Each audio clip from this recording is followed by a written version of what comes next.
एक military camp, एक सुनसान आइलैंड और रात के 11:59 का एक अर्बन लेजेंड। अब ये लेजेंड क्या है, इस आइलैंड से उसका क्या लेना देना है और इस मिलिट्री कैंप पर उसका क्या असर पड़ता है? ये सब कुछ हम अपनी आज की सिंगापुरियन मलेशियन हॉरर फिल्म 23:59 की एक्सप्लेनेशन में देखने वाले हैं। So now with that said, let's roll the intro.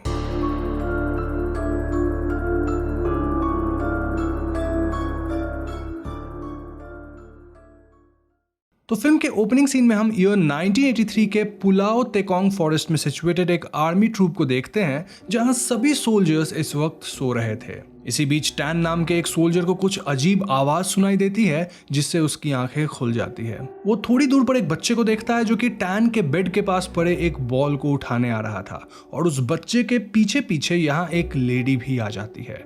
Tan को पूरा यकीन था कि ये उसका कोई बुरा सपना है, इसीलिए वो अपनी आंखें बंद कर लेता है। लेकिन वो लेडी और वो बच्चा टैन के पास आ जाते हैं, जहां टैन रियलाइजेस कि उस लेडी का फेस था ही नहीं।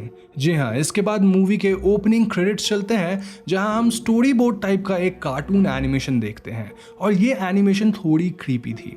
यहाँ कई सर कटे भूत दिख रहे थे और एक लेडी थी जो अपने सर को अपने हाथ में लेकर उसे कॉम्ब कर रही थी एंड इत्यादि। एनीवेज, फिल्म में आगे हम टैन, जेरेमी, ड्रैगन, लिम, चेस्टर को एक साथ बैठकर कुछ घोस्ट स्टोरी शेयर करते देखते हैं। ड्रैगन उन्हें इस आइलैंड से जुड़ा एक अर्बन लेजेंड बताता है। ड्रैगन बताता है कि इस आइलैंड पे कुंतिलानक नाम की एक इविल स्पिरिट रहती है, जो कि कई साल पहले अपनी प्रेगनेंसी के दौरान रात को ठीक 11:59 यानी कि 23:59 PM पे मारी गई थी।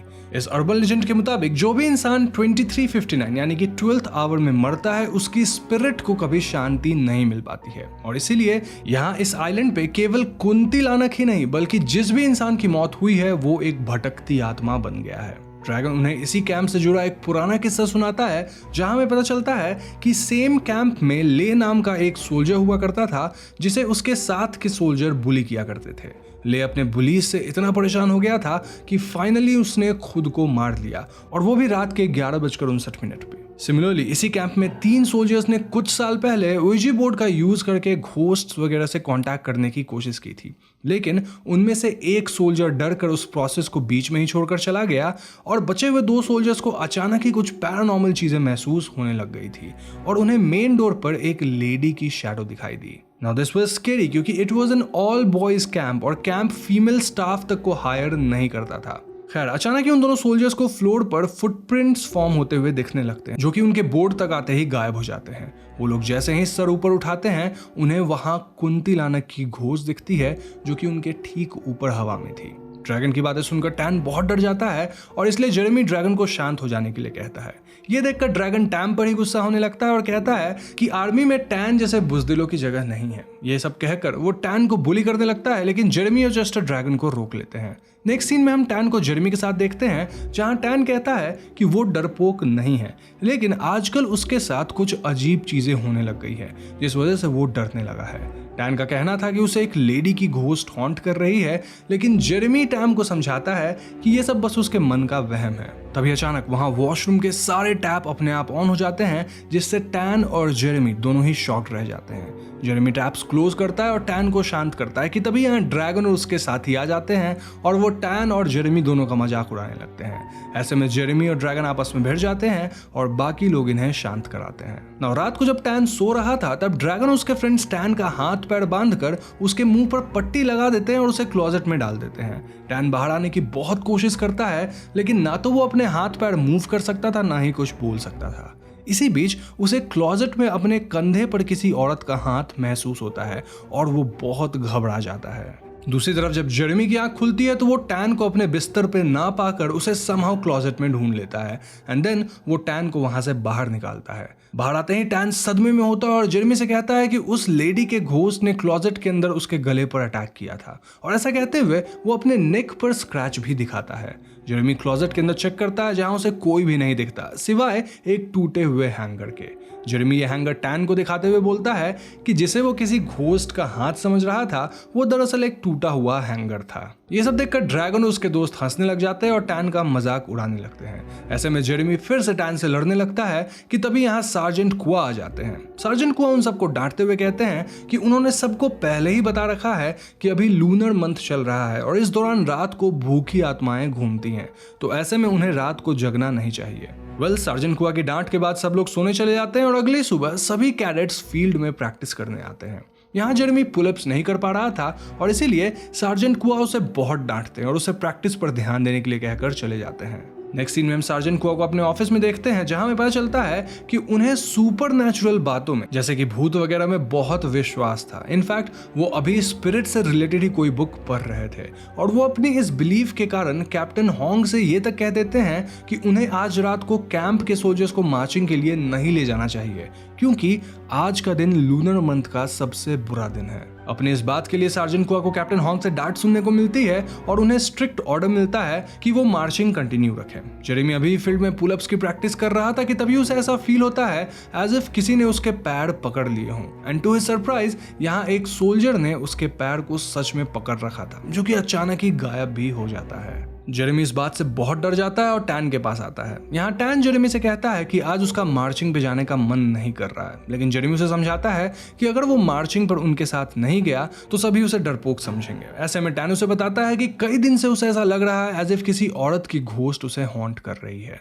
जेरेमी एक बार फिर से टैन को यही कहता है कि घोस्ट वगैरह एग्जिस्ट नहीं करते और जरूर ये टैन के मन का कोई वहम होगा, इसीलिए टैन को अपने डर से लड़ना चाहिए और मार्चिंग के लिए चलना चाहिए। यहाँ टैन जेरेमी से पूछता है कि वो इतना श्योर कैसे है कि घोस्ट एग्जिस्ट नहीं करते, जिस पे जेरेमी टैन को अपने बचपन का एक किस्सा बताता है। वो कहता है कि बचपन में उसके डैड ऐसा कहा करते थे कि जेरेमी उनकी तरह एक स्पेशल चाइल्ड है और वो भी उनकी तरह ही घोस्ट्स को देख सकता है और इसीलिए वो जेरेमी से कहते थे कि उन्हें अपनी पावर्स का यूज करके लोगों की हेल्प करनी चाहिए। तो ऐसे ही उनके यहाँ कई लोग आते थे और जेरेमी के फादर एक मीडियम बन के उनके डेड रिलेटिव से उनका कम्युनिकेशन करा दिया करते थे।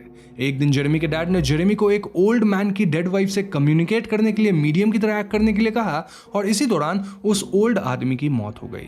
जेरेमी टैन को बताता है कि उसे कोई घोस्ट्स नहीं दिखा करते थे, ना ही वो उनसे कम्युनिकेट कर पाता था और उस दिन उसे एहसास हुआ कि उसके डैड ना सिर्फ झूठे थे जो कि लोगों को बेवकूफ बनाते थे, बल्कि वो लोगों से पैसे भी ऐंठा करते थे। तो इसीलिए उस दिन से जेरेमी की नजरों में उनके डैड की कोई इज्जत नहीं रही और तब से ही वो अपने डैड से बात नहीं करता है। ये सब सुनकर टैन मार्चिंग पे जाने के लिए तैयार हो जाता है क्योंकि उसे भी लगता है कि शायद सच में भूत वगैरह नहीं होते। तो नेक्स्ट सीन में हम सभी लोगों को मार्चिंग के लिए फील्ड में खड़ा देखते हैं जहां लिम दो फीमेल्स को साइकिल पर देखता है। ड्रैगन लिम को बताता है कि ये दोनों उनके कैंटीन में काम करने आई हैं और इनके डिस्कशन के बीच ही सार्जेंट कुआ यहाँ आ जाते हैं और सभी सोल्जर्स को टेंपल से लाए हुए एम्यूलेट्स पहनने को दे देते हैं क्योंकि उनके हिसाब से आज का दिन अनलकी था, तो ऐसे में ये एम्यूलेट्स उनकी रक्षा करेंगी। खैर मार्चिंग करते हुए रात हो जाती है और सबसे पीछे हम ड्रैगन, जेरेमी, चेस्टर और टैन को देखते हैं जहां टैन इतना थक चुका था कि उससे चला भी नहीं जा रहा था। ऐसे में जेरेमी उसका बैग उठाकर चलने लगता है। अब ये देखकर ड्रैगन टैन का मजाक बनाने लगता है और जब चेस्टर उसे ऐसा करने से रोकता है तो ड्रैगन उस पर भी गुस्सा हो जाता है। दूसरी तरफ जेरेमी को अपने पीछे एक लेडी दिखाई देती है जिसके हाथ से उसके फ्रूट्स गिर गए थे। जेरेमी उस लेडी के फ्रूट्स उठाकर उसके बास्केट में रख देता है। Now coming back to dragon, Lim उससे पूछता है कि 23:59 PM वाली जो बात उसने बताई थी क्या वो सच थी। इस पर ड्रैगन बताता है कि दरअसल इस आइलैंड पर एक लेडी रहती थी जो कि मीडियम का काम करती थी और वो घोस्ट वगैरह से कांटेक्ट किया करती थी।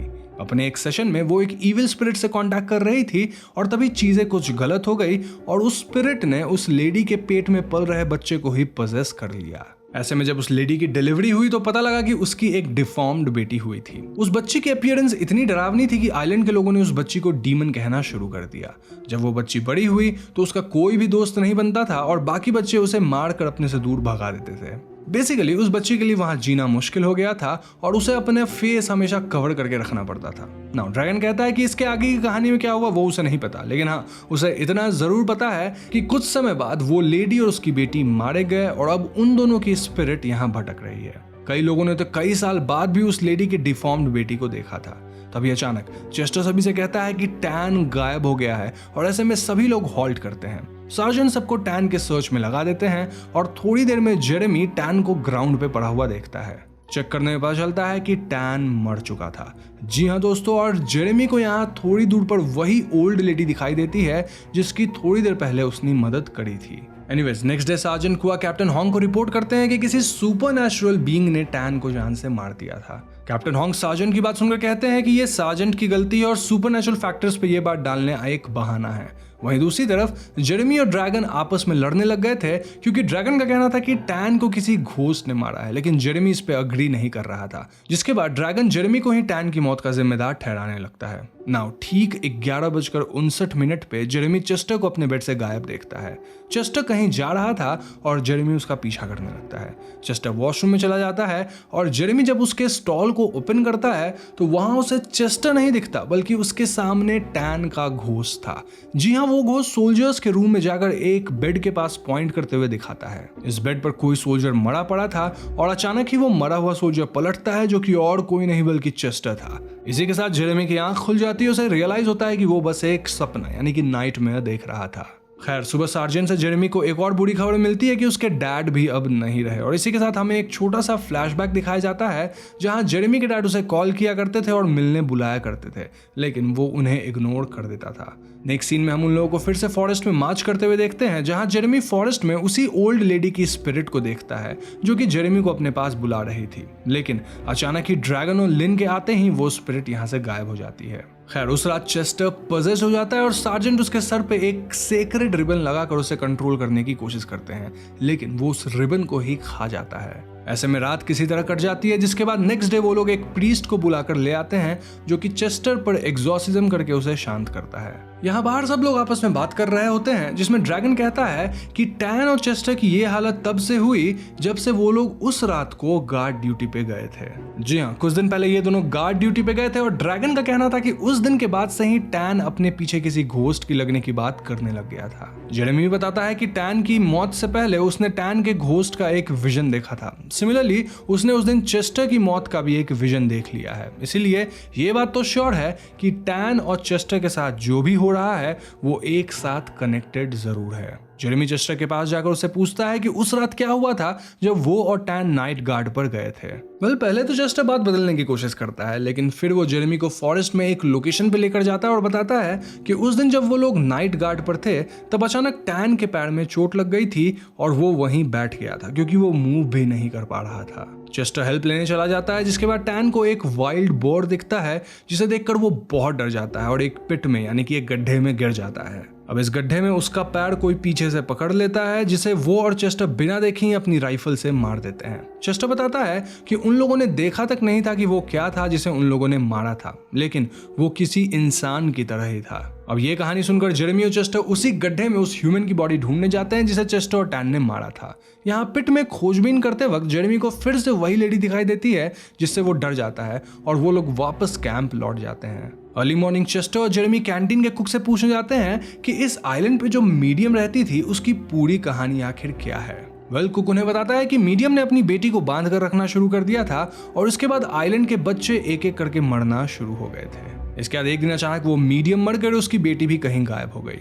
यहाँ से जेरेमी और चेस्टर उस मीडियम के घर का पता लगा लेते हैं और वहां पहुंच जाते हैं। यहाँ आते ही चेस्टर कहीं गायब हो जाता है और उसे खोजते हुए जब जेरेमी फॉरेस्ट में जाता है तब वो देखता है कि चेस्टर अजीब तरह से डिस्टॉर्ट होकर मारा जाता है। तभी जेरेमी के सामने वही ओल्ड लेडी की स्पिरिट आ जाती है और हम यहाँ रियलाइज करते हैं कि दरअसल ये ओल्ड लेडी की स्पिरिट जो जेरेमी को दिख रही थी ये और कोई नहीं बल्कि वही मीडियम थी, इस आइलैंड की मीडियम।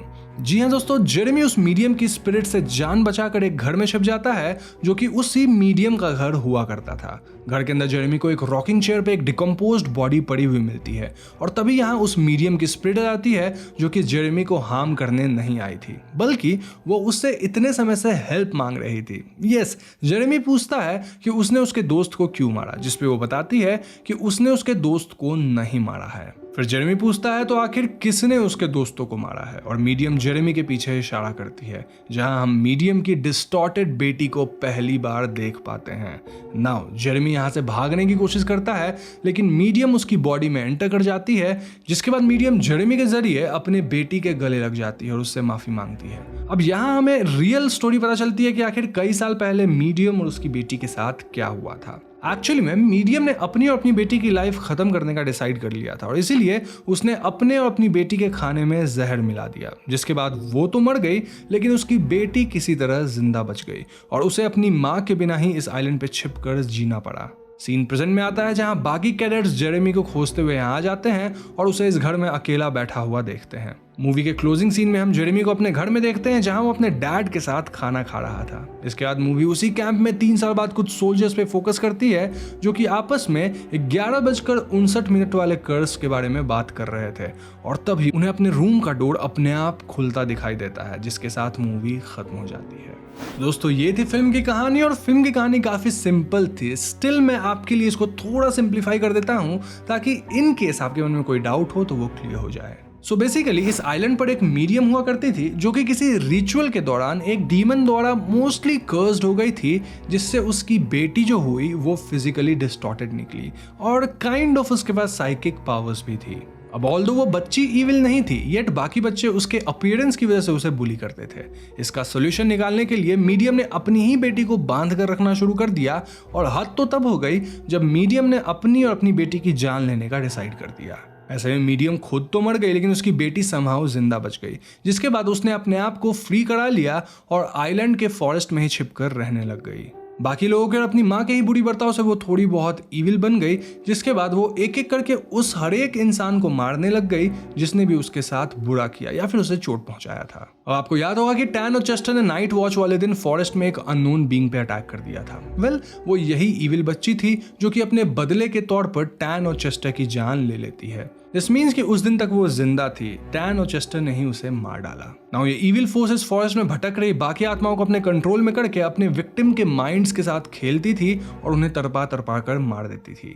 ये पॉइंट एक्सप्लेन करता है कि टैन को स्टार्ट में वो बिना फेस की घोस्ट और एक बच्चे का घोस्ट क्यों दिखा। अब जैसा कि मैंने आपको बताया कि वो टैन और चेस्टर को मिलने के वक्त तक जिंदा थी, लेकिन कई थियरीज में ये भी कहा जाता है कि वो पहले ही मारी गई थी और उस दिन टैन और चेस्टर जिसे देखे थे वो उसकी स्पिरिट थी। Now coming to second point, Jeremy जो कि स्टार्ट से ही घोस्ट्स में नहीं मान रहा था, वही मीडियम का वेसल बनता है ताकि वो मीडियम अपनी बेटी को काम डाउन कर सके। और इतना ही नहीं, उसे क्लोजिंग सीन में अपने फादर भी दिख जाते हैं, विच मीन्स कि जेरेमी के फादर सही कहा करते थे कि जेरेमी एक स्पेशल चाइल्ड है जो कि घोस्ट्स वगैरह को देख सकता है। ना अगर आप फिल्म में गौर करें तो सिर्फ जेरेमी ही था जिसे स्टार्ट से मीडियम की घोस्ट दिख रही थी। जेरेमी अपने घर लौटता है तो वो अपने मरे हुए डैड को भी देख पाता है। अब ऑल्दो मीडियम ने अपनी बेटी से माफी मांग ली थी, बट क्लोजिंग सीन में हम कैंप में फिर कुछ हलचल देखते हैं, विच इंडिकेट्स कि वो बच्ची अभी भी शिकार कर ही रही थी। तो हो सकता है कि वो अब तक शांत नहीं हुई है, क्योंकि मे बी अब वो बुलीज को अपना टारगेट बनाए, क्योंकि वो खुद भी तो काफी बुली हुई थी ना। तो बस यही थी मूवी 23:59 की एक्सप्लेनेशन, और मुझे पूरी उम्मीद है कि आपको ये वीडियो पसंद आई होगी। अगर वीडियो पसंद आई तो लाइक और शेयर करना मत भूलिएगा, और अगर आप इस चैनल पे नए हैं तो चैनल को सब्सक्राइब करके बेल आइकन को जरूर दबा दीजिए, क्योंकि हम अपने चैनल पे ऐसे इंटरेस्टिंग वीडियोस लाते रहते हैं। पीस।